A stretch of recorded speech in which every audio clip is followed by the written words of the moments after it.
Il y a deux façons de voir la vie. Et surtout quand on a eu la vie très très difficile et qu'on n'a plus aucune confiance en l'humanité, qu'on a été blessé par la vie et même arraché par la vie, il y a deux façons de voir la vie après.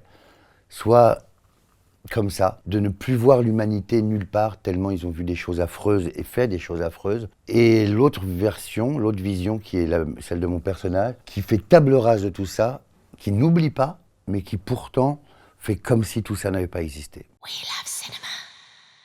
Ces légionnaires, là, c'est comme si la vie maintenant était devenue une grande dalle de béton. Skander, le personnage de Niels, lui, il voit que ce béton et il n'y a plus rien qui poussera pour lui. Et malgré qu'il y ait une petite fleur qui soit sortie, et moi je vois que cette fleur. Et on peut vivre de deux manières.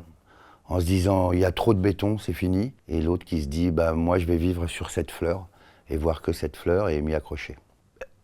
Pourquoi je parle qu'en images aujourd'hui? Mais ce film me provoque que des images. Si on change le béton par la mer, la bouée c'est Lindan. Et grâce au personnage de Madame, donc, il continue de flotter et il s'accroche à cette bouée, il lui doit tout à cette bouée, il fera tout pour qu'elle se perce pas, qu'elle soit pas abîmée, parce que si la bouée se crève, lui il coule. Encore une image, le béton, la bouée. Je pourrais dire le scénario m'a énormément de Lucas Belvaux.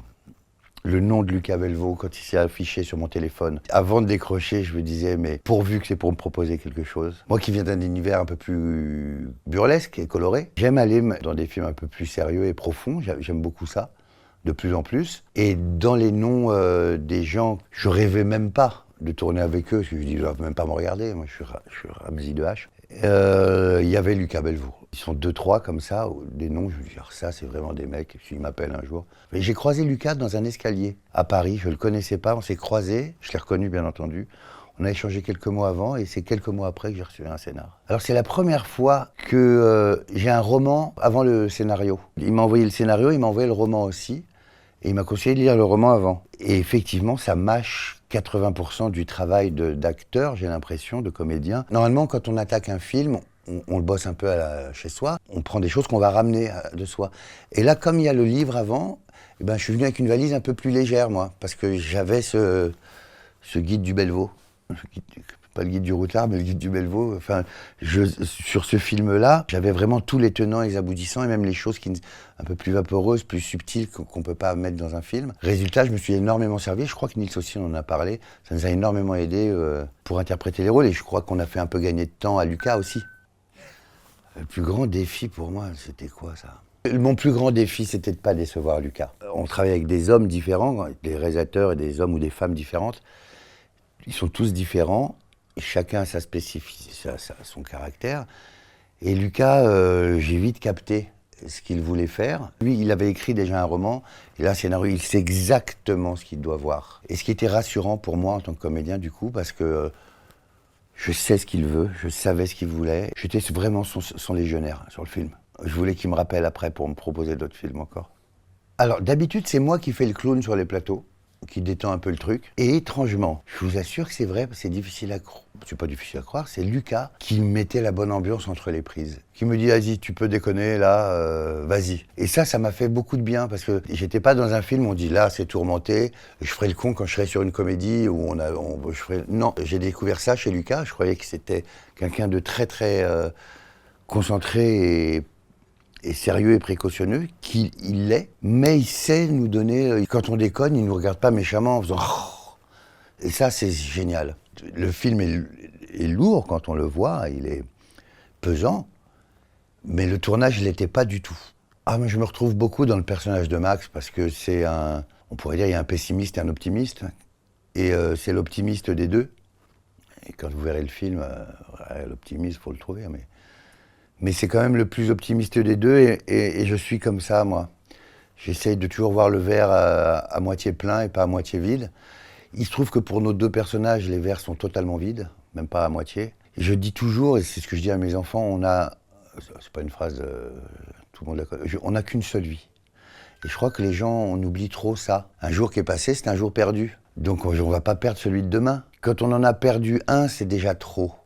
Et moi, personnellement, quand il m'arrive une journée mauvaise, et ben c'est trop, demain ça sera pas comme ça. J'ai déjà 53 ans, c'est fou. Donc, faut rigoler. Je fais que rigoler, moi. Votre Donc, question. en tant que spectateur, qu'est-ce que vous trouvez de plus fort dans le film? Qu'est-ce qui vous parle le plus et ce qui pourrait du coup donner aussi envie aux gens d'aller le voir? Moi, c'est ça. Cette façon de comment on sort de sa condition, de qui on est, qu'on peut changer. On n'est pas condamné à rester dans sa condition sociale, on n'est pas condamné à rester dans son malheur, à pleurer tout le temps. Il suffit de se dire, il suffit. On va dire ça au mec qui a une leucémie. Mais il suffit pas, mais il y a deux façons de voir le monde, quoi. Quand on a passé les choses les plus dures, je crois que ça va pour des légionnaires qui ont vécu l'horreur de la guerre et pour toutes les horreurs de la vie, je pense. On le voit, t'as des gens qui se remettent pas de certains traumatismes et t'en as qui arrivent à se remettre de traumatismes encore pires. Il y a des traumatismes légers qui vont détruire certaines personnes et t'as des énormes traumatismes où des gens vont s'en sortir malgré tout. C'est ça qui est fascinant. Donc ça tient à quoi? Dans notre film, le rapport, c'est Lindan qui nous met le nez dedans. Elle dit à Max, tu veux sortir ou rentrer dans ta merde? Et puis on le dit aussi à Skander. Finalement, à la fin du film, tout le monde sort de sa merde. C'est ça qui est bien. C'est un film sombre et lourd. Mais malgré tout, à la fin, il n'y a même pas cette chasse. C'est ça que je trouve super. On l'imagine, la chasse, mais il n'y a pas. C'est pas un film d'action américain avec une chasse à l'homme, avec des plans à l'épaule sur un type qu'on va cavaler. Et c'est ça qui me touche dans ce film, c'est ça. Et je pense que on est deux légionnaires dans ce film, mais quiconque a vécu des épreuves difficiles, plus que difficiles, horribles, comment on s'en sort? Moi, Max, il s'en sort grâce à l'art. Et Skander va finalement s'en sortir grâce à ses enfants, peut-être, et à sa femme. Voilà. J'ai l'impression que c'est chiant ce que je raconte. Non, pas du tout. Moi, je vois mon interview, je zappe. Et Moi, j'ai zappé, moi. Mais il est pas marrant, d'habitude, il est marrant, il fait chier. Allez, remets Kev Adams, je claque. Moi, je ferais ça.